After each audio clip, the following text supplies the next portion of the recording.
បើផ្នែកព្រលឹមឡើងការងារយើងនៅតែបន្តទៅទៀតបាទការសម្អាតបរិស្ថានសាលារៀនបាទធ្វើមិនតាន់ហើយបងប្អូនអរគ្នាដោយសារតែផ្ទៃដីសាលារៀនរៀងធំដែរអញ្ចឹងធ្វើពលកម្មអត់អាចធ្វើមួយថ្ងៃពីរថ្ងៃហើយទេហើយដោយសារតែថ្ងៃនេះគឺយើងមិនអាចធ្វើតែសិស្សនិងគ្រូបានទេបាទដោយសារតែគៀកថ្ងៃក្នុងការរៀនហើយអញ្ចឹងដើម្បីជំរុញដល់ការធ្វើពលកម្មកាន់តែលឿនក៏បានស្នើសុំទៅខាងលោកមេភូមិក៏ដូចជា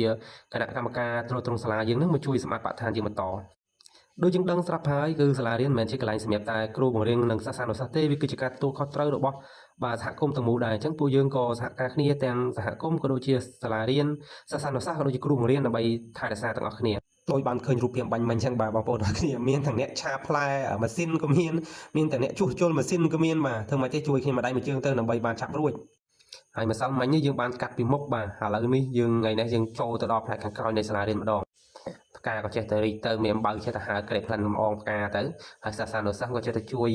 បាទធ្វើពលកម្មក៏ដូចជាពេលខ្លះក៏មានពេលឈឺលេងដែរបងប្អូនតែមិនជាថ្មីទេនេះគឺជាទម្លាប់របស់កូនក្មេងទៅហើយតែសំខាន់លោកគ្រូអ្នកគ្រូក៏ដូចជាលោកមេភូមិនិងគណៈកម្មការត្រួតត្រងសាលានៅតែបន្តក្នុងការកាត់ស្មៅដើម្បីសម្អាតបរិស្ថានសាលាដដែលហើយថ្ងៃនេះដែរយើងសង្ឃឹមថានឹងរួចក្នុងការសម្អាតបរិស្ថានសាលានិយាយទៅគឺមិនអាចរួច 100% បងប្អូនប៉ុន្តែគឺអាចរួច 50% បាទតែអាចយើងទទួលយកបានហើយប៉ុណ្ណេះអាចចូលរៀនបានហើយដូចបាននិយាយពីខាងដើមអញ្ចឹងបើសិនជាធ្វើតែគ្រូនិងមេភូមិគណៈកម្មការសាលាហ្នឹងគឺការងារហ្នឹងគឺមិនរលូនទេបាទអញ្ចឹងអត់មានអីក្រៅពីហៅកូនសិស្សរបស់ខ្ញុំបាទមកជួយធ្វើវិញទេនិយាយទៅកូនក្មេងគឺពិបាកក្នុងការប្រើបន្តិចប៉ុន្តែបើលួងត្រូវវិញគឺការងារអត់មានយូរទេបងប្អូនដាក់ព្រឹបហើយតែម្ដងព្រោះពួកគាត់ហ្នឹងឲ្យតែថាគាត់ធ្វើហើយគឺជួយគ្នាធ្វើអស់ចិត្តតែម្ដងគាត់អត់មានចេះកិច្ចកុចទេនិយាយថារឿងលួងអញ្ចឹងធ្លាប់លួងសិស្សហើយនេះលួងសិស្សហើយឲ្យមកជួយធ្វើការងារតែបើថាលួងសង្សារអត់ធ្លាប់លួងសិស្សបាទនិយាយលេងបងប្អូនអរគ្នាហើយការងារនេះបើសិនជាយើងជួលគេឬក៏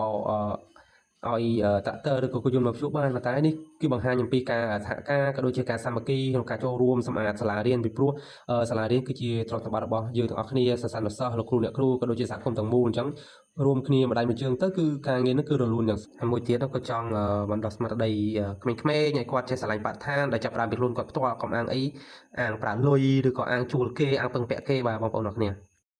នឹងហើយបងប្អូនទាំងគ្នាបន្ទាប់ពីយើងបាទចំណាយពេលមួយព្រឹកក្នុងការសម្អាតបរិស្ថានសាលារៀនទាំងមុខទាំងក្រោយសាលាមកបាទអញ្ចឹងយើងទទួលបានលទ្ធផលហើយឃើញថាបរិស្ថានសាលារបស់យើងគឺសមស្របហើយមើលទៅរៀងពណ៌ធម្មជាតិស្អាតខ្លាំងមែនទែនបាទនេះជាសមិទ្ធផលដែលកើតឡើងពីការជួយសហការនិងសាមគ្គីភាពគ្នារវាងសិស្សគ្រូនិងសហគមន៍ដើម្បីជួយអភិវឌ្ឍសាលារៀនយើងឲ្យកាន់តែមានការរីកចម្រើនហើយឃើញថាការសម្អាតបរិស្ថានរបស់យើងគឺអាចនិយាយថាបានរួចហើយក្នុងថ្ងៃនេះបាទអញ្ចឹងចាប់ពីស្អែកទៅប្រហែលជាដល់វេនដែលយើងចាប់ផ្ដើមទៅលើការរៀនសូត្ររបស់កុមារវិញហើយបាទហើយខ្ញុំក៏អត់មានអីច្រើនទេមានតែប៉ុណ្ណឹងហើយក៏សូមអរគុណបងប្អូនទាំងគ្នាដែលតែងតែតាមដាននិង